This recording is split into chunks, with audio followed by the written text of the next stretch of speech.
Ito na mga katribya po. Kumusta na po kayong lahat? Yan.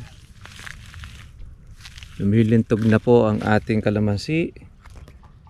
Yan.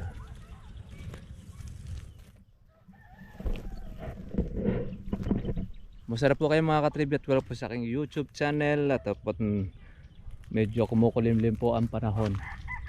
Kaya lang talagang matagal pa po. At talagang yung ulan po sa atin ay medyo malayo pa.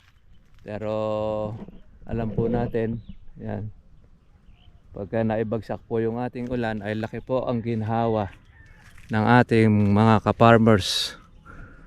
Ayan, oh, sarap na pong pitasin ito at malalaki na yung ilan na.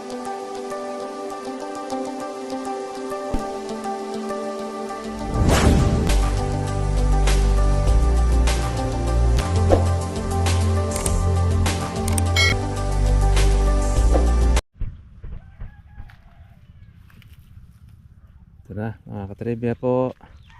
Kumusta na po kayong lahat? Yan. Lumilintog na po ang ating kalamansi. Yan.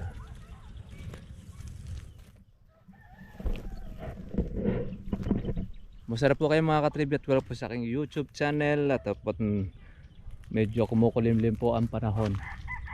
Kaya lang talagang matagal pa po. At talagang yung ulan po sa atin ay medyo malayo pa. Pero alam po natin, yan, pagka naibagsak po yung ating ulan ay laki po ang ginhawa ng ating mga ka-farmers. Ayan, oh, sarap na pong pitasin ito at malalaki na yung ilan nating mga bunga. Yan, bumubukod na po talaga yung ating pitasin, mga katribya. Ang lakad po ng kalamansi 1-2. Meron mga kumukuha ng 1-1. Siyempre pagka dumaan na po yan sa ahente, may tubo na ng 100 ang ahente. Kaya tayo naman mga katribya, palalakihin na po natin. Kaya pagka naman po umulan, mga ka-farmers, ayan, lalo magkakaroon ng dahilan po ang mga buyer para sila po ay magsipagbaba at sasabihin nila lumaki ang kalamansi.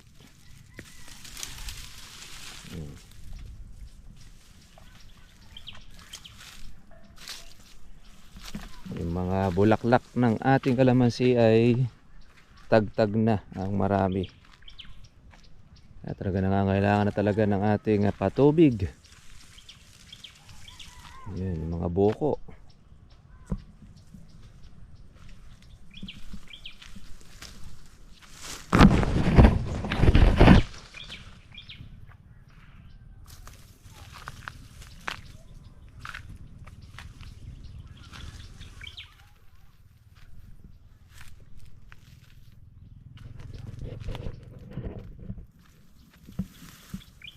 Yan. Yung mga maliliit natin mga bunga.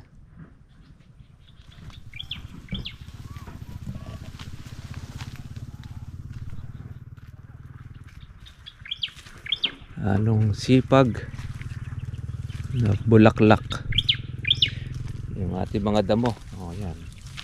Patay na ang mga damo natin, mga katribya.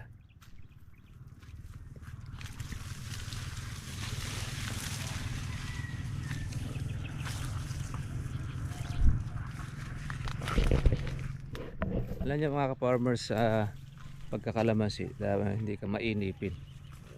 Talagang maghihintay ka. Lalo na kapag papalaki ng bunga. Kaya lang minsan tayo mga katribya po napapadalas magpapitas dahil lalo na pagka meron tayo mga kalabang mga kawatan.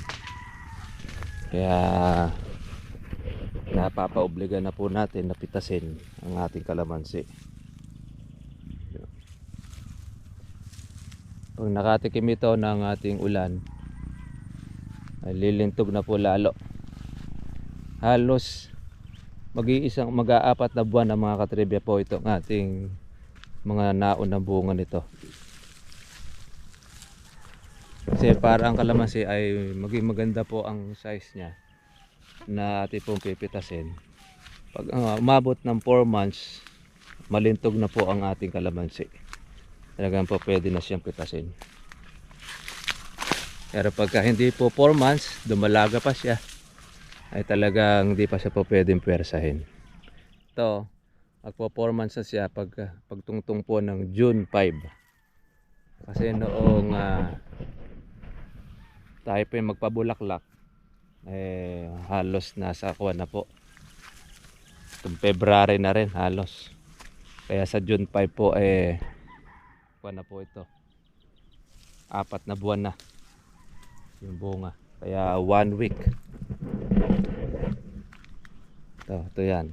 Ito po yung ating pang June 5 para sa saktong 4 na buwan. Kaya ganyan ang size ng kalamansi pagka pipitasin. Pero yan, nakukuha na pagka talaga ito ay ating pong pinapitas.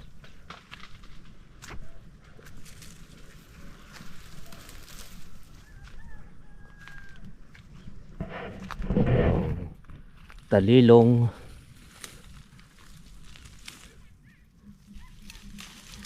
Hindi natin siya pwedeng sprayin. Nakasama po ang kalamansi. Matagal pong patay nito itong ating talilong na ito. Una-una kasi may baon siyang tubig. Yan, pero naiulam siya. Mga katripya.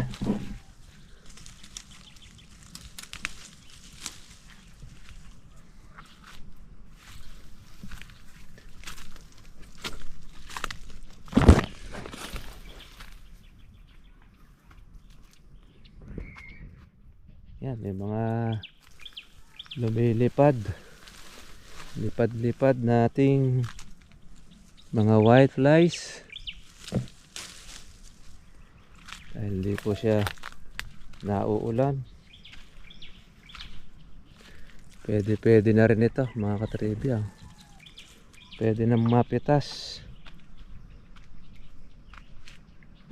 Kaya lang kung talagang palalakihin pa natin siya, lalaki pa dahil kulubot pa ang balat ng ating kalamansi.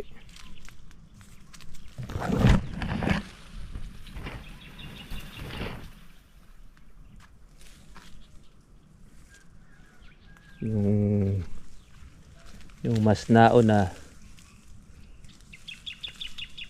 napitas na. Ito yung mga kuwan, yung mga maliliit, malaki na rin.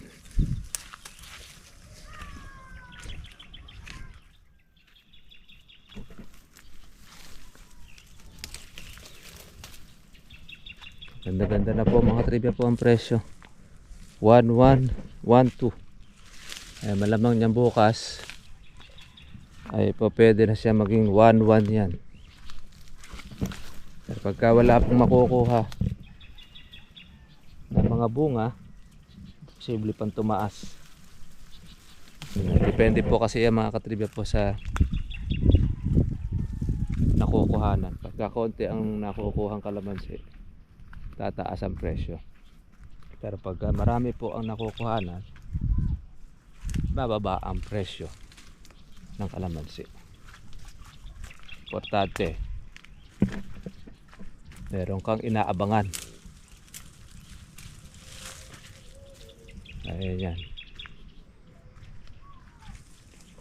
Meron tayong hinihintay.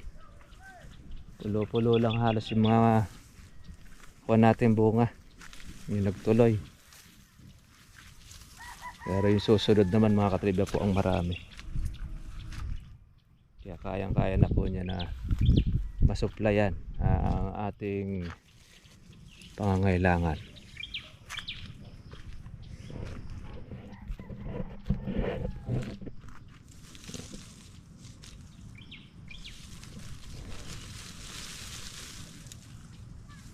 Yan, may line na po ang bunga nito ng ating kalamansi.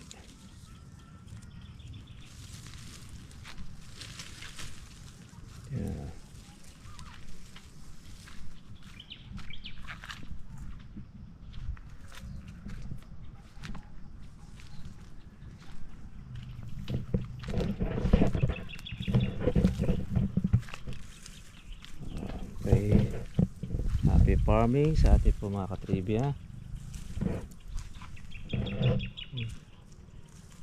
Ganda ng pansunod natin.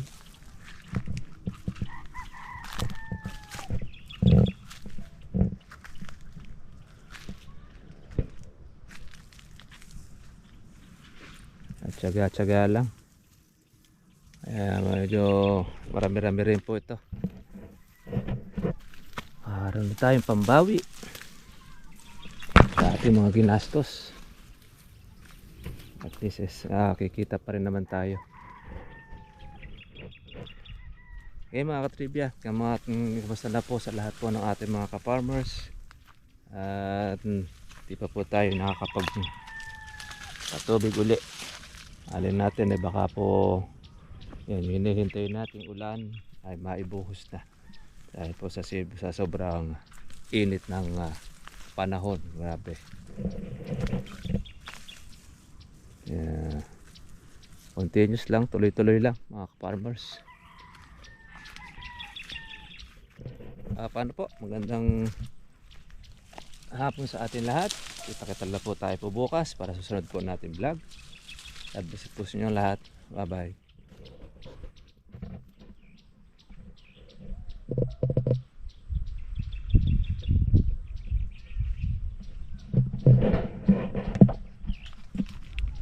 Namumulaklak na itong suha. Kulang 4 na taon siguro yan.